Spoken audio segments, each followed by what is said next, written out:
Today, we're joined by Jonathan Ravilas, Senior Advisor at Reyes Tacandong and Company, to talk about the Philippine economic performance in 2025, including low inflation, strong growth, and government intervention measures that have directly impacted households. Purchasing power. Hi, Jonas. Welcome to Business 360. Hi, good morning, Bea. Good morning to your listeners. Thank you. Given the sustained low inflation of 1.6% in 2025, how realistic is it that this trend can continue without stifling investment or wage growth? Okay, I think on the short term, we could probably see inflation stabilizing at probably still below the 2%. But moving forward, over the medium term, I think that it will be a challenge, especially with a lot of global issues like El Nino, and then, of course, climate hazards, and, of course, oil spikes, which are probably generated through geopolitical risk. So, most likely in 2026, we will see that um, inflation would probably rise above 2%, probably towards 2.3% for the full year 2026. Let's talk about the rice. With rice prices falling to 20 pesos per kilo under government intervention, could this risk creating market distortions or dependency among farmers? Okay, that 20 pesos is selected area. So it's not probably nationwide, but it's actually a good push. So sustaining the low prices is going to be a challenge. Again, what we're seeing really is more of two-prong. We have monetary policy, meaning the BSP slowly bringing down interest rates to help support business. And at the same time, we have non-monetary measures done by government. So one of them is, of course, the Rice Tarification Act, and then, of course, some interventions to eventually support food productivity. So it's working, but the question is it sustainable? So the challenge really is we continue to keep investing in agricultural facilities and support in the making sure our farmers are able to improve productivity over time. How significant is the role of government-led price stabilization in driving consumer confidence versus the underlying private sector dynamics? Okay, I think what we saw, the intervention that we saw was really coming from a high in 2022 where inflation was almost 6%. So eventually there was a real need to eventually do two things. One, uh, create the necessary infrastructure to be able to bring down prices. So it's a two-pronged strategy. So one was these interventions that they've done. The other is to help the farmers. So as long as we continue this uh, two-way of trying to ensure that we can keep prices, we could probably still see a very conducive uh, local market. Why am I saying this? Because effective in 2026, we're slowly raising the tariff on rice from 15 to around 20%, if I'm not mistaken. So this actually will balance the productivity that we're seeing locally on better harvests, and that will mean lesser import. So that is actually a good sign that our what I call a bibingka strategy is working. Bibingka strategy is there's a fire on top and there's something that fire under. So we're doing it two-pronged. Yes. Mr. Jonas, the bottom 30% of income households saw a negative 0.2% inflation rate in November. Does this indicate deflation pressures that could affect economic growth? Well, basically, I guess one of them is that it's really more of the high base compared to the prices last year. Rice prices were significantly much lower, but also it could also mean that the challenges brought about by floodgate and the rising unemployment also brought down people to not really spend. And this is something that uh, what the BSP has already highlighted in their business and consumer survey that there is a divergence, meaning consumer sentiment is positive because of the low inflation, but because of the trust issues in government, business climate is has soured. How credible are growth projections of 5 to 5.1% given global uncertainties such as the inflation abroad, supply chain risk, or the geopolitical tensions happening right now? Okay, the 5 to 5.1% truly reflects the concerns of what happened in Floodgate. So prior to Floodgate in July, most of the forecasts are between 5.5 to around 6%. And my adjusted forecast for next year is still a bit optimistic at 5.3%. Hopefully that the government will ensure that the trust issues will be addressed.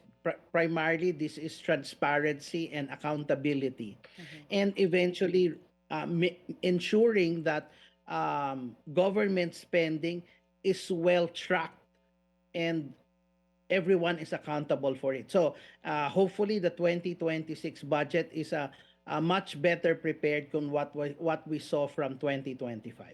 Let's go back to the BSP. With the BSP having more policy space to adjust interest rates, could lowering rates too aggressively fuel asset bubbles rather than real household consumptions?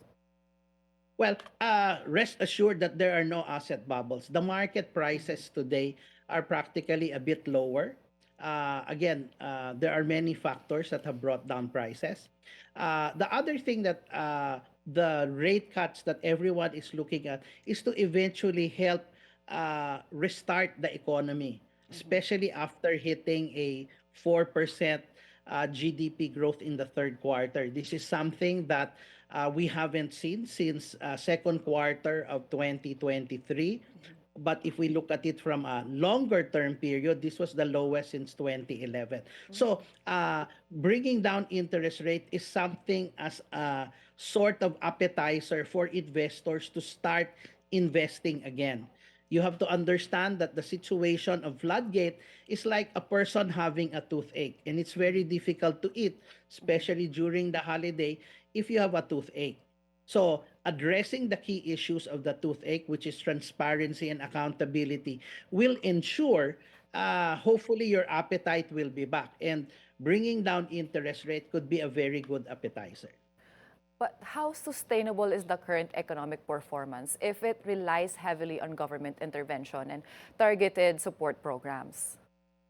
Okay, that's a very good question. You have to understand that the Philippine economy is 70% driven by consumer spending. And as long as everybody spends, we have a good indicator, which is consumer confidence, which is already signaling that they're willing to start spending again now that inflation is well controlled. The problem is the business sentiment. People are hesitant to spend because the business climate is not there. But once people and consumers confidence is very important because especially for households, once they start feeling comfortable to spend, that is actually a very good signal for business to further expand. But one of the other indicators that business look at is the beginnings of government spending, particularly in infrastructure, so that there is a slight push in the economy that will accelerate business sentiment. And that's what was absent in the third quarter of 2025. While the Philippines outperforms most advanced economies and other Asian peers, are they structural weaknesses in the economy like reliance or remittances or limited manufacturing that could undermine this growth in the medium term? Okay, so you have to understand if we look at where our revenues come from, one of them is OFW remittances, and they're really being threatened by some of the policies of the U.S., which limits undocumented people to send money. If they send money, they will be sort of tariffied, meaning there'll be a fee that they need to pay. So that threatens our remittances. We're just happy that electronic exports was able to uh, get that zero tariff, and that will help boost. But again, competitiveness is another issue.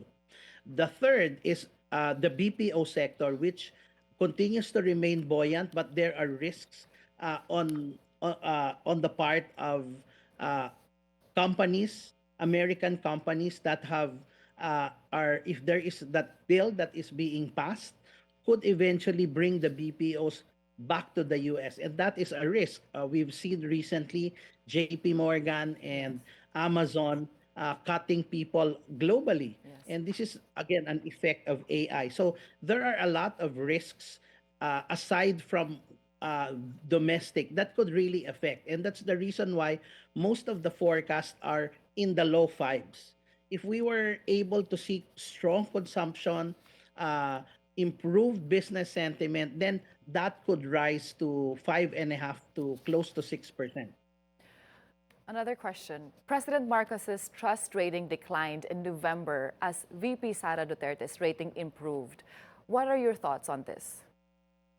Oh, well, basically, I think one of the most important things to consider is that the people are waiting for the president to really deliver the bacon. No? Meaning, somebody needs to be accountable for all of these floodgate issues, and that is what everyone is trying to uh, wait. And until such time the president delivers that, his trust rating will remain on the lows. And of course, he needs to be able to recover from this by doing, again, accountability and transparency.